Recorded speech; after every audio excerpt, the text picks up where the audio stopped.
Pull up a chair, grab your favorite drink, and let me take you on a wild ride through today's story. Imagine giving and giving, pouring your heart and your wallet into someone you love, only to be met with silence when you're the one in need. That's exactly what happened to me with my sister. For years, I've been her safety net, her financial rock, but when I finally asked for a little help, she turned her back on me. So, I made a tough call and cut her off. Now she's in a bind, and you won't believe how it all unfolded. Let's dive in.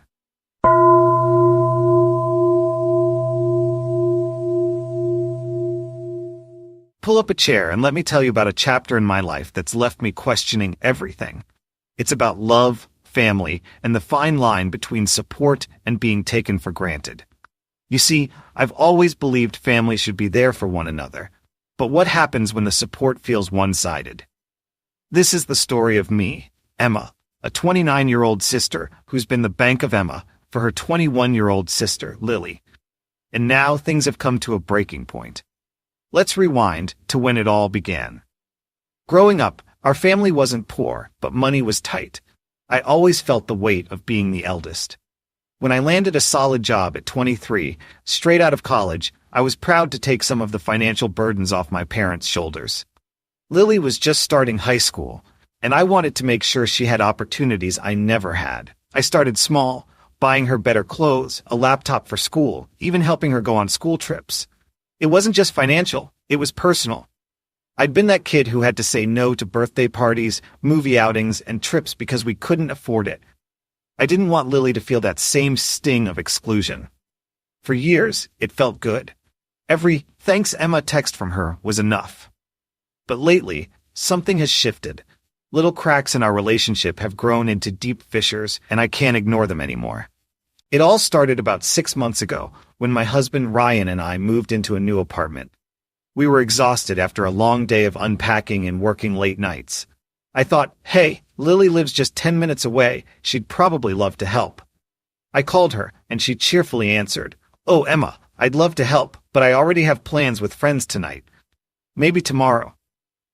Tomorrow didn't work for us, but I let it go. People have lives, right? Then came the time I got hit with a nasty flu. I was completely bedridden, feverish, achy, and miserable. Ryan had already left for work, and I realized we were out of meds and soup.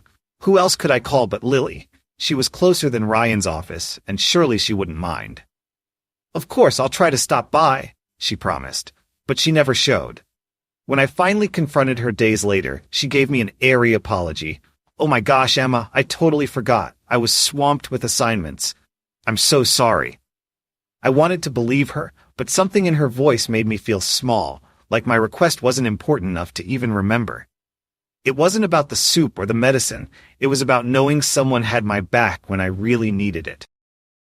The breaking point came last month. Lily texted me, asking if I could help her out with rent. She'd mismanaged her part-time income again and needed $300 to cover the gap. Normally, I wouldn't think twice, but this time, I hesitated. Ryan noticed. "You're not a bank, Emma," he said gently, "and it's okay to say no." I wanted to say no. I really did. But then I thought about all those years growing up, how I'd wished for someone to step in when I needed help. So, I caved. "This is the last time, Lily," I told her. She thanked me profusely, but it felt hollow. Her birthday came up shortly after, and I realized something. Every year, I went above and beyond. Lavish gifts, surprise parties, you name it. This year, I felt no excitement, only resentment. I didn't feel appreciated. I didn't feel like my sacrifices were noticed, much less reciprocated. When I shared this with Ryan, he told me something I can't get out of my head. "Emma, love is rarely balanced. You can't expect her to give back in the same way you do, but it's okay to set boundaries if you're feeling drained." It's not just the lack of help that's bothering me, it's the pattern. Lily's not a bad person. She's loving, kind, and fun to be around when it's convenient for her. But when push comes to shove, I'm the one climbing mountains, while she barely shows up. One memory keeps coming back. At my wedding, Lily was the perfect sister. She helped me with everything, choosing flowers, running last-minute errands, calming my pre-wedding nerves. She was my maid of honor, and she did it flawlessly. I even bought her a designer dress for the reception because I wanted her to feel as special as I did. So how did we get here? How did the sister who once stood by me like a rock become someone I feel I can't rely on? I've tried to talk to her about this. I brought up the unpacking incident, the flu, even the birthday dilemma. Her responses were always the same. "I'm so sorry, Emma. I'll do better next time." But next time never came. Now as her birthday approaches, I'm at a crossroads. Do I stick to tradition and get her a gift, pretending everything is fine? Or do I use this as a moment to set boundaries? Part of me fears losing her. What if she interprets my pulling back as rejection? But another part of me knows this imbalance isn't sustainable. I love my sister deeply, but I'm starting to wonder if loving her means stepping back. Maybe this isn't just about money or favors. Maybe it's about me realizing my worth and teaching her to value it too. I'm torn, and I need advice. How do you tell someone you love that the way they love you back isn't enough? How do you draw a line in the sand without ruining the relationship? I've always wanted to be the big sister who could do it all, but now I'm not sure if I can or if I should. What would you do if you were in my shoes? Would you keep giving, keep hoping for change, or is it time to let go, even just a little? Let me know, 'cause I'm lost here. Oh, it seems like Lily has taken the treat yourself mindset a little too literally, except it's always Emma who ends up footing the bill. Over the years, Emma has poured her heart and wallet into supporting her younger sister, but as Lily's birthday approaches, Emma finds herself at a crossroads. Instead of splurging on another lavish gift, maybe it's time for Emma to give Lily something far more valuable, a heartfelt dose of perspective. Writing her a letter could be a way to express her love while gently addressing the imbalance in their relationship. Emma's perspective is layered with love and frustration. I've never hesitated to help her. Whether it's tuition, trips, or just extra money for groceries, I've always been there. But when I needed her, whether it was unpacking after a long day or simply grabbing me meds when I was sick, she didn't show up. I love her, but it feels like my support has been taken for granted. For Lily, it's likely unintentional. She may not fully realize the impact her actions, or lack thereof, have had. I didn't think it was a big deal when I couldn't help. Emma always seemed so independent, like she didn't really need me. But maybe I've been wrong, Lily might reflect after reading such a letter. Meanwhile, Ryan, Emma's husband, offers a more pragmatic view. Emma needs to stop feeling guilty for setting boundaries. It's not just about the money, it's about fairness and respect. Sometimes tough love is what people need to grow. If the letter doesn't open Lily's eyes, Emma might need to pull back financially. It's not about punishing her sister. It's about teaching her the importance of mutual respect in a relationship. After all, love isn't just about giving endlessly. It's about creating a balance that uplifts everyone involved. Update 1. After weeks of silence, I started reflecting on the relationship I had with Lily and how it had evolved, or rather unraveled, over the past few years. I kept asking myself the same questions. Was I enabling her bad habits all along? Had I been blind to her selfishness, or had I been holding on to an idealized version of the sister I thought I knew? The truth hit me hard. Lily wasn't the problem alone. I had allowed this dynamic to persist. In my quest to give her the life I wished I'd had, I had inadvertently taught her to rely on me for everything, while she gave little in return.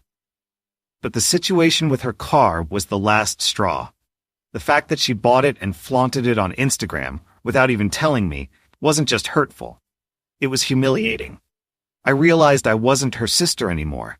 I was her safety net, her bank, her fallback plan. And when I finally stopped playing that role, she couldn't handle it.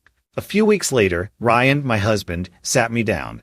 "Emma," he said gently, "you're torturing yourself over this. You've done everything you could for Lily. Maybe it's time to let her stand on her own. Sometimes love means stepping back, even when it hurts." He was right, of course, but it didn't make it any easier. I missed her, our chats, our silly memes, even her occasional venting about college stress. For years, I had been her confidant, her cheerleader, her rock. Letting go felt like losing a part of myself. Then one day, my mom called. She sounded concerned. "Emma, have you talked to Lily? She's been distant lately, and I'm worried about her." I hesitated, unsure how much to share. "Mom, Lily and we're not really talking right now. She's upset because I stopped helping her financially." Mom sighed. You've always done so much for her, Emma. Maybe she's just going through a phase. You know how she is, stubborn but soft-hearted. Soft-hearted? Maybe, but stubborn? Definitely. Weeks turned into months, and I didn't hear from Lily. Her Instagram posts continued, full of pictures with her new car, weekend outings, and expensive coffee shops. I couldn't help but feel a pang of sadness and anger every time I saw her posts. It was as if she was rubbing her newfound independence in my face, though I suspected she was still struggling financially behind the scenes. One day, I decided to take a step toward closure. I wrote her a long letter, one I never intended to send. In it, I poured out all my feelings, the love, the hurt, the disappointment. I wrote about the nights I stayed up worrying about her, the sacrifices I made to ensure she had everything she needed, and how heartbroken I felt when she dismissed my efforts as selfish. The act of writing was cathartic. By the time I finished, I felt a strange sense of relief. For the first time in years, I wasn't holding back. Then, out of the blue, Lily called. Her voice was hesitant, almost timid. "Hey, Emma, can we talk?" My heart raced. Part of me wanted to hang up, to protect myself from whatever emotional roller coaster this conversation might bring. But another part of me, the part that still loved her deeply, couldn't say no. "Of course," I replied. She started with an apology. "I've been thinking a lot about what you said, about how I've been taking you for granted. I didn't want to admit it before, but you're right. I've been selfish, and I'm sorry." For a moment, I was stunned. Was this really happening? Was Lily finally taking accountability? She continued, her voice cracking. "I didn't realize how much you've done for me until I tried to handle everything on my own. It's been hard. I guess I thought you'd always be there to pick up the pieces. I was wrong to assume that." Her words hit me like a tidal wave. I wanted to forgive her, to say everything was okay, but I knew that wouldn't be fair, to her or to me. "Lily," I said gently, "I appreciate your apology. It means a lot to me. But things need to change. I can't keep being your safety net. You're an adult now, and it's time for you to take responsibility for your own life. I'll always be here to support you emotionally, but financially? That chapter is over." She was quiet for a moment, then whispered, "I understand." We ended the call on a hopeful note, but I knew it would take time to rebuild our relationship. Trust isn't something that can be restored overnight, especially when it's been chipped away over years of imbalance. In the weeks that followed, Lily surprised me. She got a part-time job that covered more of her expenses. She started budgeting and even asked me for advice on managing her finances, something she'd never done before. For the first time in years, I felt like we were equals. She wasn't just my younger sister. She was a young woman learning to stand on her own 2 feet.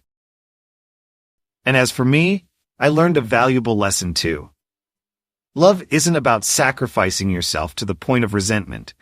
It's about setting boundaries, even when it's hard, and trusting that the people you care about are capable of growth. After reflecting on everything, I've come to realize that Lily wasn't just relying on me for financial support.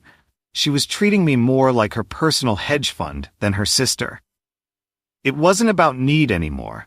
It was about convenience and keeping up appearances.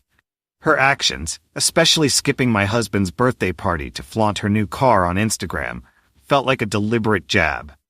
She wanted to prove her independence, but ironically, she only highlighted how much she still has to learn about responsibility. I've heard a lot of perspectives since sharing my story, and they've helped me feel less alone in this.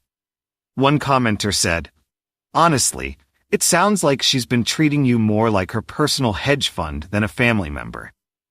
Good on you for setting boundaries. The fact that she didn't show up for your husband's birthday and instead flaunted her new car on Instagram is her way of proving a point, just not the one she thinks." That comment really stuck with me because it validated the imbalance I've felt for so long. Another person added, "It's not your job to bankroll her lifestyle. You've gone above and beyond as a sister, and it's time she learns that life isn't all about YOLO moments. You're teaching her a valuable lesson by stepping back." Hearing that made me feel like I wasn't being cruel or unreasonable.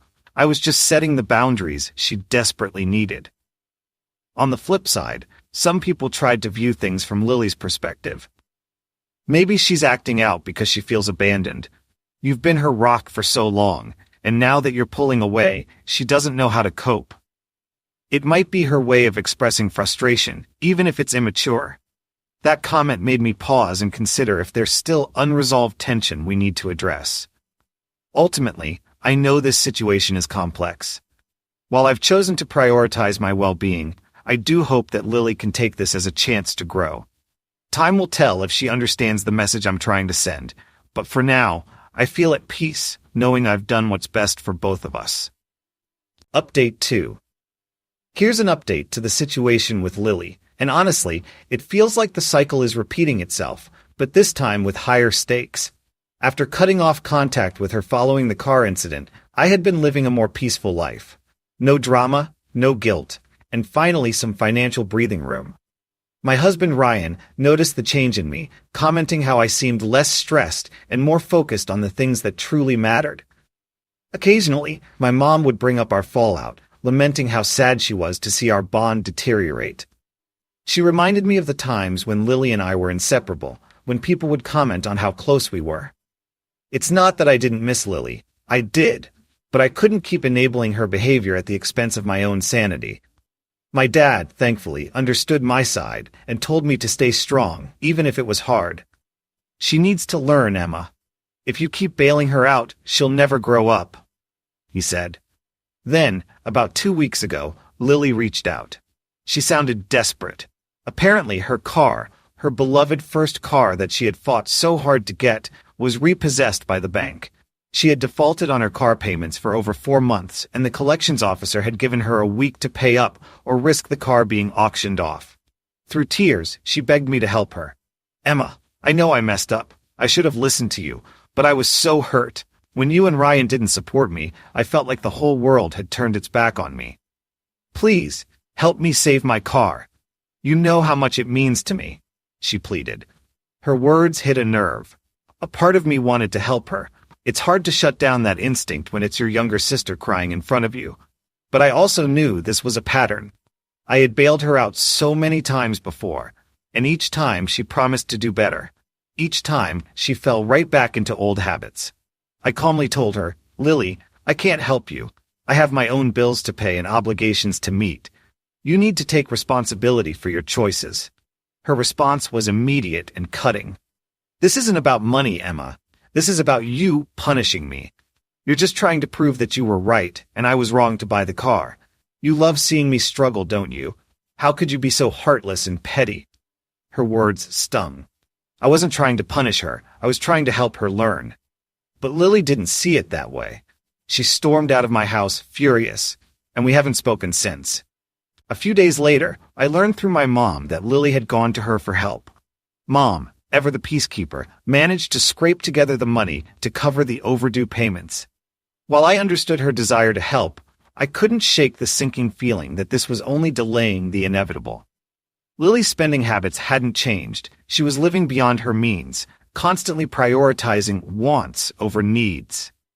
It's her first car, Emma, my mom said, defending her decision. She's young and still figuring things out. I couldn't let her lose it. It means so much to her. But what about what Mom and Dad needed? They were still working tirelessly, trying to save for their retirement, and yet here they were, using those savings to bail Lily out. My dad, on the other hand, wasn't pleased. She's going to keep piling up debt, he said with a resigned sigh. This won't be the last time. And he was right. It wasn't just about this car. It was about the bigger picture. Lily wasn't learning from her mistakes because people kept swooping in to rescue her. Things took a turn when relatives started getting involved. Lily had told anyone who would listen that I had abandoned her in her time of need. She painted me as vindictive and heartless, which only fueled the gossip. My mom and aunt sided with her, saying that family should always help one another, no matter what. Meanwhile, my dad and grandparents stood by me, arguing that I had every right to set boundaries. The divide within the family was exhausting. I hated being at the center of it, but I knew I couldn't back down. If I gave in now, it would only reinforce the idea that Lily could manipulate her way out of any situation. A week later, Mom called again. Emma, I think you should reach out to Lily, she said. She's been so upset lately, and I don't think she's handling everything well. I took a deep breath before responding. Mom, I love Lily, but I can't keep being the one to fix things for her. She needs to figure this out on her own. You and Dad have already helped her. Maybe that's enough for now. Mom sighed, but she didn't push further. For now, I've decided to keep my distance. I can't control what Lily does or how she chooses to handle her life. All I can do is focus on my own, on my marriage, and on the peace I've worked so hard to build. While it hurts to see our relationship in shambles, I hope this time apart will be a wake-up call for Lily. Maybe she'll learn to take responsibility for her actions and understand that love and support aren't about blindly giving in. It's about helping each other grow. But until then, I'm staying firm in my decision. It's not about punishment. It's about breaking a cycle that was never healthy for either of us. Update 3. It turns out my prediction was spot on. Lily has landed herself in even bigger trouble. A few nights ago, she showed up at my doorstep, nearly midnight, pounding on the door like the world was ending. I hesitated before opening it, fearing something terrible had happened. When I saw her standing there, drenched in tears and shaking uncontrollably, my heart sank. She hugged me tightly as soon as the door opened, sobbing so hard she could barely breathe. "I'm sorry, Emma. I should have listened to you. I messed up so badly. Please help me," she cried, her voice barely a whisper between gasps. I could feel her trembling, and I realized she was burning up with fever. It was hard to reconcile this broken person in front of me with the proud, stubborn sister I once knew. I helped her inside, wrapped her in a blanket, and made her some tea to calm her down. Slowly, the full story came out. After our mom helped her pay off her car debt, Lily managed to hold things together for a while. She got a part-time job and started making payments, but soon fell behind again. Instead of reining in her expenses, she started using her credit card to cover the car payments and other bills. By the time she maxed out her card, she had racked up thousands of dollars in debt.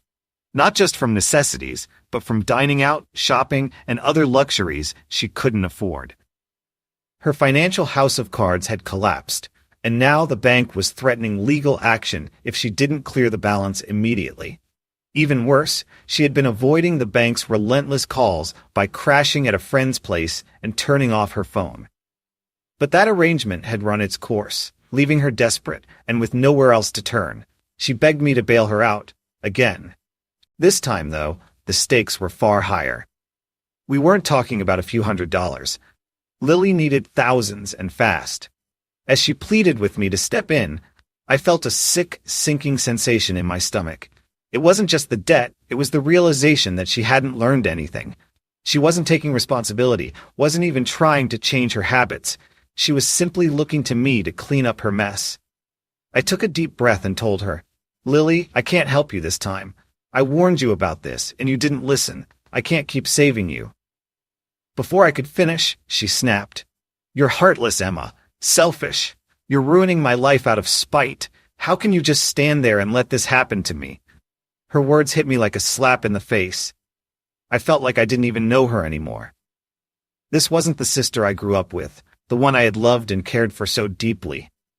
It was someone consumed by entitlement and anger, incapable of seeing beyond her own needs. Ryan, my husband, stepped in at that point. "Lily, you're in a serious mess. We're willing to help, but on 2 conditions. We'll loan you the money, and you have to sell the car to pay it back. It's the only way out of this." But Lily's audacity floored both of us. She outright refused the loan, demanding the money as a handout. "And as for selling the car? No way," she said, defiant as ever. "It's my car, my life. I'm not giving it up." That was it for me. "Lily, you're no longer my problem. I can't do this anymore. If you won't even try to help yourself, I won't waste my time or money trying to fix this for you." She stormed out, slamming the door behind her, leaving me shaken and heartbroken. The fallout didn't stop there. Lily went to our parents, but I had already warned them about the situation. For once, even my mom, who had always been her biggest defender, refused to step in. "Emma's right," she said. "You need to face the consequences of your actions." My dad, ever the voice of reason, told her, "We can't keep enabling this behavior, Lily. You've got to figure this out on your own." The rejection didn't stop her from trying to paint me as the villain. She told anyone who would listen that I was cruel and vindictive, that I was intentionally letting her life fall apart to make a point. Relatives chimed in, some siding with her, others with me. The gossip was exhausting, but I refused to engage. I decided to go a step further and cut off all contact with Lily, even unfollowing her on social media. I couldn't bear to see her updates, whether they were cries for attention or attempts to flaunt a lifestyle she couldn't afford. For my own sanity, I've chosen to step back and let Lily face the consequences of her choices. It's not an easy decision, and it doesn't come without guilt. But I've realized that sometimes the most loving thing you can do is let someone hit rock bottom. Only then might they find the strength to climb back up. To anyone reading this, I hope my story serves as a lesson. Boundaries aren't just important, they're essential. Love doesn't mean sacrificing your well-being to save someone else from their mistakes. Sometimes, love means letting go and trusting that they'll find their own way, even if it's the hardest thing you'll ever do. As for me, I'm focusing on my own life, my marriage, and my happiness. I hope Lily finds her way, but until then, I've made peace with the fact that I can't save her. She has to want to save herself first. First of all, good on you for standing your ground, OP. It's not easy to draw a line with someone you love, especially when they're in trouble and begging for help. But the truth is, enabling someone's bad habits only prolongs the cycle, and it's clear that your sister has been relying on you and your parents to cushion her every fall. At some point, it becomes less about helping and more about enabling, and I think you made the right choice to step back. Your sister's refusal to accept help with conditions, like repaying a loan or selling her car, speaks volumes about where her priorities lie. It's not that she couldn't have found a way out of this mess, it's that she didn't want to make the sacrifices necessary to fix her own mistakes. Instead, she expected you to swoop in and save her, no strings attached, like always. That sense of entitlement is a tough thing to confront, especially when it's coming from a sibling, but you handled it with grace and maturity. It's also commendable that your husband and parents stood by your decision. Too often, families enable freeloading behavior because it feels easier than confronting the underlying issues. By setting boundaries and refusing to be her safety net, you're sending a clear message. She needs to take responsibility for her actions. This isn't about punishment or pettiness. It's about teaching her that actions have consequences and that no one is obligated to fix her life for her. The fallout with your sister is unfortunate, but it may also be the wake-up call she desperately needs. Sometimes people need to hit rock bottom before they're ready to change, and while it's painful to watch someone you care about struggle, it's often the only way they'll learn to stand on their own. Hopefully, she'll come to understand that your decision wasn't out of spite, but out of love, and a desire to see her grow into a more responsible, self-sufficient person. For those watching or reading this, the situation is relatable to so many of us. Whether it's a sibling, a friend, or even a partner, we've all known someone who takes more than they give, and it can be emotionally and financially draining. Setting boundaries doesn't mean you don't care. It means you care enough to prioritize both your well-being and theirs. Have you ever dealt with a freeloading sibling or someone who just wouldn't take responsibility for their actions? We'd love to hear your stories in the comments below. Let's start a conversation about how to handle these tough but necessary moments in our relationships. Thank you for joining us today on AGS Stories. If you found this story relatable or inspiring, be sure to give us a thumbs up, subscribe to our channel, and hit that notification bell so you never miss an update. We've got plenty more stories of life, love, and lessons on the way, so stay tuned. Until next time, take care and remember, boundaries are a form of love, too.